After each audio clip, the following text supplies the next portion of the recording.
Assalamualaikum warahmatullahi wabarakatuh. Perkenalkan, kami dari kelompok 5 akan memaparkan materi mengenai analisis model bisnis, strategi pemasaran, dan faktor keberhasilan marketplace Bukalapak. Sebelum masuk pada materi, perkenalkan anggota kelompok. Saya sendiri Nadia, dan Saya Nuraini, Saya Deviana Abbas. saya Karsum Husna, saya Fakrati Martiti. Dan saya Cindy Wahyu Wahid. Baik, itulah anggota kelompok kami. Mari kita lanjut pada materi yang pertama. Baik, di sini saya akan menjelaskan mengenai profil perusahaan Bukalapak. Bukalapak merupakan salah satu marketplace yang telah beroperasi di Indonesia sejak tahun 2011 yang lalu. Dalam menjalankan operasional bisnisnya, Bukalapak menggunakan model bisnis C2C, di mana penjual dapat langsung melakukan penjualan produk kepada konsumen melalui website maupun aplikasi Bukalapak.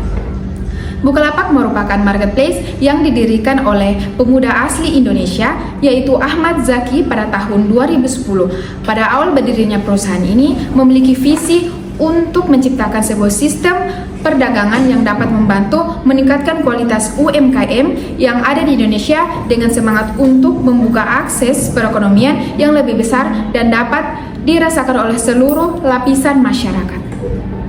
Selanjutnya, model bisnis Bukalapak. Bukalapak telah berkembang menjadi ekosistem digital yang menyatukan berbagai anak perusahaan untuk menciptakan nilai bersama. Yang pertama, Bukalapak e-commerce. Platform utama jual beli online antara penjual dan pembeli, peran sumber pendapatan utama, mekanik penggunaan baru, dan mengumpulkan data. Integrasi terhubung dengan layanan pembayaran, logistik, dan promosi anak perusahaan lain. Kedua, Mitra Bukalapak, platform B2B untuk memperdayakan UMKM di daerah. Peran memperluas jangkauan pasar, mendukung pertumbuhan UMKM, dan menambah penempatan. Integrasi mengakses produksi dari e-commerce, layanan keuangan, dan logistik Bukalapak. Yang ketiga, buka pengadaan, layanan pengadaan digital untuk bisnis dan pemerintah. Peran menyediakan pendapatan tambahan, meningkatkan efisiensi, dan memperluas pasar. Integrasi menghubungkan penjual e-commerce ke store B2B dan memungkinkan pemantauan pusat. Yang keempat, buka investasi bersama, platform investasi untuk pengguna. Peran diverifikasi layanan keuangan, menarik investor baru, dan meningkatkan loyalitas. Integrasi menyatukan dengan ekosistem Bukalapak secara layanan dan data pengguna. Terakhir, 5Jack, unit Bukalapak di bidang gaming dan hiburan. Peran meningkatkan pengguna muda, memperluas pasar hiburan, dan menambah pendapatan. Integrasi terhubung lewat sistem pembayaran dan promosi silang di e-commerce. Selanjutnya, strategi pemasaran Bukalapak. Bukalapak mengembangkan strategi pemasaran yang dinamis dan holistik, fokus pada pemanfaatan platform digital, pemberdayaan UMKM, personalisasi, dan inovasi berkelanjutan.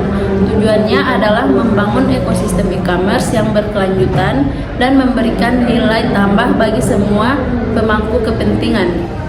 Yang pertama yaitu ada pemasaran digital, di mana menggunakan Instagram, Facebook, dan TikTok untuk kampanye yang menarik dengan konten yang relevan dan interaktif. Kemudian SEO dan konten optimal, mengoptimalkan situs web untuk mesin pencari dengan kata kunci relevan dan konten berkualitas. Yang kedua program loyalitas, yaitu reward point dan diskon khusus serta akses eksklusif. Yang ketiga, kampanye kreatif, di mana menggunakan humor dan visual untuk menarik dalam iklan, serta influencer marketing, yaitu bekerja sama dengan influencer untuk promosi produk yang autentik. Yang keempat, pemberdayaan UMKM, yaitu pelatihan dan webinar, di mana menyediakan pelatihan untuk membantu UMKM berjualan online, serta fitur khusus yaitu alat dan fitur untuk membantu UMKM mengelola toko. Yang kelima, promosi musiman, yaitu diskon Harbolnas dan festival diskon, di mana menawarkan diskon besar pada momen tertentu, serta tema promosi yang relevan, mengadakan promosi sesuai musim atau acara. Yang keenam, kolaborasi dengan brand besar, produk eksklusif dan kampanye bersama, di mana menawarkan produk yang hanya tersedia di platform serta kampanye pemasaran kolaboratif. Yang ketujuh, kampanye berbasis data, yaitu analisis perilaku konsumen, di mana mengidentifikasi tren dan referensi untuk personalisasi penawaran, serta segmentasi pasar, yaitu membagi pasar berdasarkan demografi dan perilaku.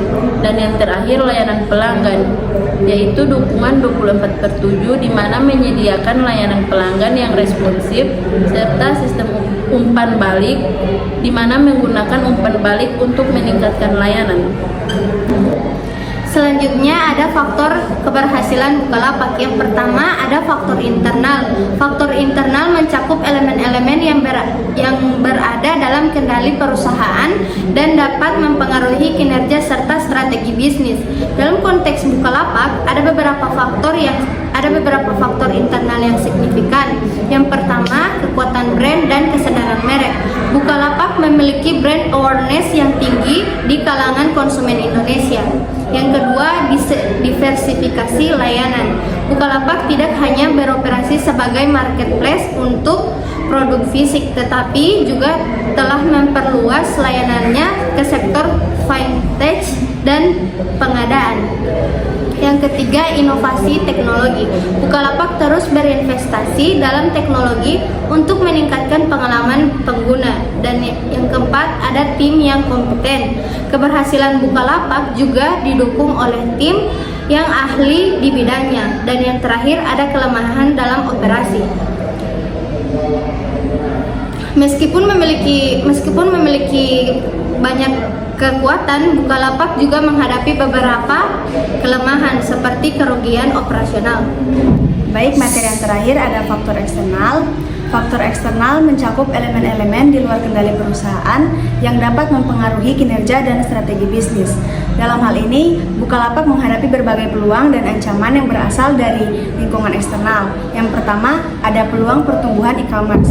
Pertumbuhan pesat sektor e-commerce di Indonesia memberikan peluang besar bagi Bukalapak untuk memperluas bisnis pelanggannya. Yang kedua, ada dukungan pemerintah untuk digitalisasi. Kebijakan ini menciptakan lingkungan yang lebih kondusif bagi Bukalapak untuk beroperasi dan berkembang, serta memberikan akses kepada UMKM untuk memanfaatkan platform digital. Yang ketiga, ada persaingan ketat. Bukalapak harus bersaing dengan platform e-commerce besar lainnya seperti Shopee dan Tokopedia. Yang keempat, ada perubahan regulasi. Perusahaan harus memastikan kepatuhan terhadap regulasi yang berlaku untuk menghindari sanksi dan menjaga kepercayaan konsumen.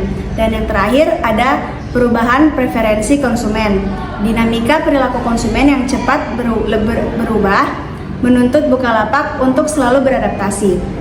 Secara keseluruhan, keberhasilan Bukalapak dalam industri e-commerce sangat dipengaruhi oleh kombinasi faktor internal dan eksternal. Kekuatan brand, diversifikasi layanan, inovasi teknologi, dan tim yang kompeten menjadi pilar utama yang mendukung pertumbuhan Bukalapak.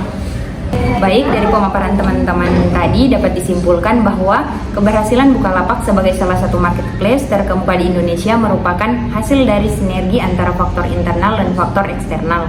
Secara internal, fondasi pertumbuhan Bukalapak terletak pada kekuatan mereknya, diverifikasi layanan melalui anak perusahaan, inovasi teknologi yang berkelanjutan, serta tim yang kompeten. Model bisnis terintegrasi dengan Bukalapak e-commerce sebagai inti dan didukung oleh ekosistem anak perusahaan, memungkinkan perusahaan menjangkau berbagai segmen pasar.